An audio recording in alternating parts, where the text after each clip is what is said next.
Kamusta mga kababayan? Ako si #WalkWithLan at maligayang pagdating sa ating channel kung saan hinimay natin ang politika ng Pilipinas na parang adobo. Laging may bawang, laging may lasa at minsan may konting anghang. Ngayon pag-uusapan natin ang mainit na issue, ang impeachment case ni Vice President Sara Duterte at kung bakit parang natatakot ang mga politikong may ambisyon sa 2028 na sumugal dito. Pero bago yan goal natin, maabot ang 100,000 subscribers. Kaya i-hit na ang subscribe button, i-like at i-share sa mga kaibigan mo sa Quezon City, Davao, Dubai, Toronto o kahit saan sa mundo. At mag-super thanks na rin para suportahan ang content natin para sa mga OFW at kabataan. Kamakailan, sinabi ng dating press secretary na ang mga politikong may mata sa 2028 ay hindi susugal sa impeachment ni VP Sara. Bakit? Dahil ba takot sila sa political backslash o dahil may mas malalim na laro dito? Ngayon, hihimay natin ito ang mga dahilan sa likod ng impeachment, ang mga galaw ni Sara Duterte na paborable sa kanya, ang mga pagkukulang ni Pangulong Bongbong Marcos na ginagawang target siya ng kritiko. Pero don't worry hindi ito puro seryoso. Magpapakita rin tayo ng konting satire para hindi kayo mabore. No? Siyempre, para sa mga kababayan natin sa Riyadh, Singapore, Hong Kong at iba pang panig ng mundo, ito'y para sa inyo. Para malinawan kayo sa tunay na nangyayari sa politika ng Pilipinas. Kaya tara, simulan na natin. Okay nung February 5, 2025, naging kasaysayan si Vice President Sara Duterte bilang unang Vice President na na-impeach ng House of Representatives na may mahigit 200 na kongresista ang pumirma sa ika-4 na impeachment complaint laban sa kanya.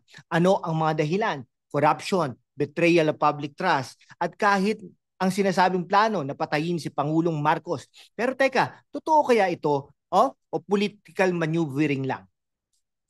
Sa isang banda, may mga ebidensya na inilabas tulad ng aligasyon ng maling paggamit ng 612.5 million pesos na confidential funds noong siya pa ang Education Secretary. Halimbawa, may mga ulat na nagbigay daw siya ng 50,000 pesos cash gifts buwan-buwan sa ilang opisyal, parang Santa Claus, no? Pero gamit ang pera ng bayan. Pero sabi ng kampo ni Sara, wala raw sapat na pruweba at ang kanya at mga ganitong paratang ay bahagi lang ng political vendetta ng Marcos administration. Kung titignan natin ang impeachment na ito ay hindi lang tungkol kay Sara, kundi tungkol din sa mas malaking laban, ang 2028 presidential election Sabi ni Sara mismo, siya raw ang front runner para sa 2028. At ang impeachment ay paraan daw para pigilan siya. Pero ang tanong, totoo bang frontrunner siya o ginagawa niya lang itong naratibo para makakuha ng simpatiya? Sa social media, may mga nagsasabi kung naging presidente si Sara, kawawa ang Pilipinas. Pero may iba rin na naniniwala na si Sara ang susunod na leader dahil sa kanyang Duterte bloodline. Kung impeachment ang laban parang teleserye ito.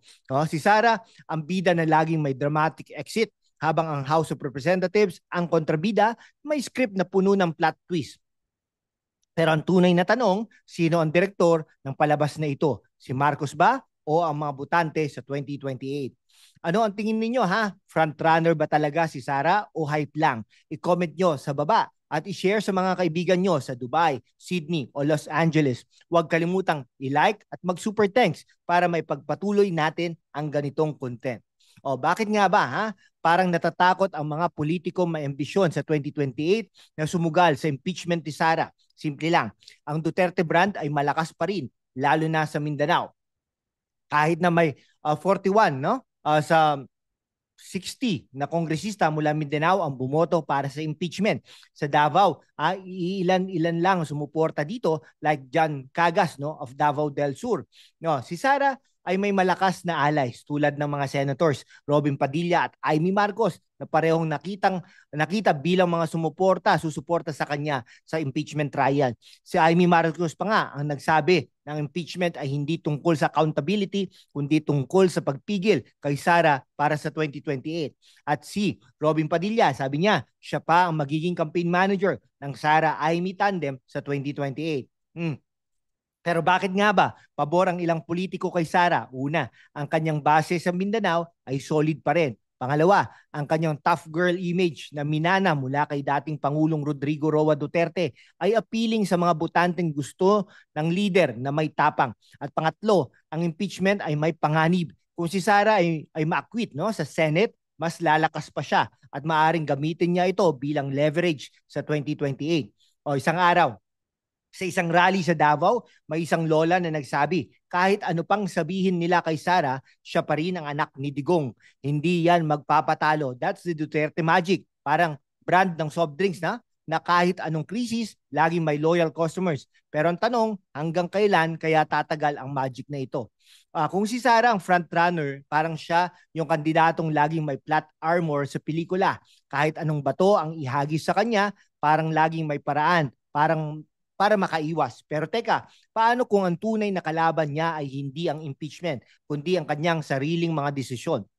O sa tingin ninyo, malakas pa ba ang Duterte brand? Mag-comment kayo sa baba at i-share sa mga kababayan natin sa Jeddah, London at Vancouver. Huwag kalimutan ang subscribe button at mag-super thanks na rin para sa mas maraming ganitong content.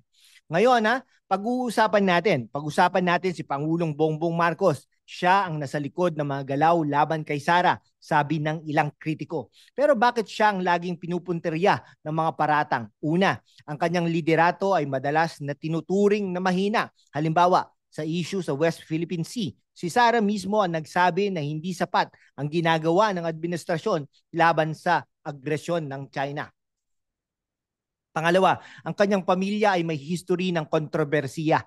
Ang Marcos name ay laging konektado sa mga akusasyon ng corruption at cronyism na ginagamit ng mga kritiko para siraan siya. Halimbawa, si Sara ay nagmalaki na siya raw ang frontrunner sa 2028 dahil gusto raw ni Marcos na manatili ang kanyang pamilya sa puder. Pero sabi ng Malacanang, ito raw ay diversionary tactic lang ni Sara para ilihis ang usapan mula sa kanyang mga issue. At pangatlo, ang kanyang desisyon na hindi makialam sa impeachment ay nagdulot ng pagdududa noong 2023. Sinabi ni Marcos na hindi deserve ni Sara ang impeachment. Pero ngayon, parang wala siyang ginagawa para pigilan ito, na nagbibigay ng impresyon na hinintay niya na lang magkagulo ang lahat. Si Marcos parang direktor ng pelikula na gusto ng happy ending pero hindi alam kung paano tapusin ang script. Ang impeachment ni Sara parang side quest lang sa kanya, habang ang tunay na boss fight ay ang 2028 elections. Pero teka, kung si Marcos ang bida, bakit parang laging si Sara ang may mas magandang lines, no? Ano sa tingin ninyo? Mahina ba ang liderato ni Marcos o sadyang magaling lang maglaro ng politika si Sara? I-comment nyo, i-share sa mga kaibigan sa Abu Dhabi, Sydney o New York, at mag-super thanks na rin please para suportahan ang channel natin. Ang 2028 presidential election ay parang chess game. Lahat ng galaw ay maingat at ang bawat piraso ay may malaking epekto. Si Sara Duterte kahit na na-impeach ay nag-anunsyo na seriously considering siyang tumakbo sa 2028. Pero ang tanong, kaya ba niyang labanan ang political machinery ng Marcoses? Lalo na't may mga balita na si House Speaker Martin Romualdez ay posibleng tumakbo rin. Ang midterm elections noong 2025 ay nagbigay ng ideya kung sino ang may control sa Senado na mahalaga sa impeachment trial ni Sara. Kung maraming allies ni Sara ang makapasok sa Senado, mas malaki ang tsansang ma-acquit siya. Pero kung ang Marcos camp ang mananalo, maaring mas lalong lumakas ang posisyon nila. Sa social media, mainit ang usapan. May mga nagsasabi na si Sara ang susunod na presidente dahil sa kanyang tapang, para may mga nagsasabi rin na ang kanyang mga kontrobersiya tulad ng confidential funds at assassination threats ay magpapabaksak sa kanya. Ang sigurado, ang 2028 ang magiging laban ng mga Titans. Marcos versus Duterte, round 2. Isang OFW sa Dubai ang nagsabi sa akin, kung anong gulo ang mangyari sa Pinas, kami pa rin ang magdurusa. Kaya sana yung susunod na presidente, wag puro drama. Gusto natin ang aksyon. That's the sentiment of many Filipinos abroad. Gusto natin ng leader na may plano, hindi puro away. Ang 2028 elections parang reality show ng Survivor, Malacanang edition. Si Sara ba magiging ultimate survivor o si Marcos ang magkakampyon? Pero teka, baka may third player na magugulat tayo, no? Like si Lenny Robredo o Risa Hontiveros. Sino ang iboboto nyo sa 2028? Si Sara, si Marcos o iba pa? I-comment nyo yan sa baba. Ha? I-share sa mga kaibigan sa Doha, Toronto at Melbourne at i-hit ang subscribe button para sa mas maraming ganitong content. Mga kababayan, ang politika ng Pilipinas ay parang laro ng chess. May mga galaw na hindi natin nakikita pero lahat ay may layunin. Si Sara Duterte kahit na-impeach ay malakas pa rin ang laban para sa 2028. Si Bongbong Marcos kahit nasa puder ay hinintay natin na magpakita ng mas malakas na liderato. Pero sa huli, ang tunay na magpapasya ay kayo, ang mga butante, lalo na mga kabataan at mga OFW natin sa Riyadh, Dubai, Hong Kong at iba pang panig ng mundo. Kaya naman, i-hit ang subscribe button, i-like, i-share at mag-super thanks para maipagpatuloy natin ang pagbibigay ng linaw sa mga isyong mahalaga sa atin. Goal natin mga kaibigan, 100,000 subscribers. Kung gusto nyong malaman ang susunod na kabanata ng Marcos Duterte saga, i-on ang notification bell. Salamat sa panonood at magkita-kita ulit tayo sa susunod na video. Okay, para sa ating mga kababayan natin sa Quezon City, Davao, Dubai, Toronto, Singapore at lahat ng sulok ng mundo, maraming salamat sa inyong suporta. Keep engaging, keep sharing, and let's make Philippine politics transparent together.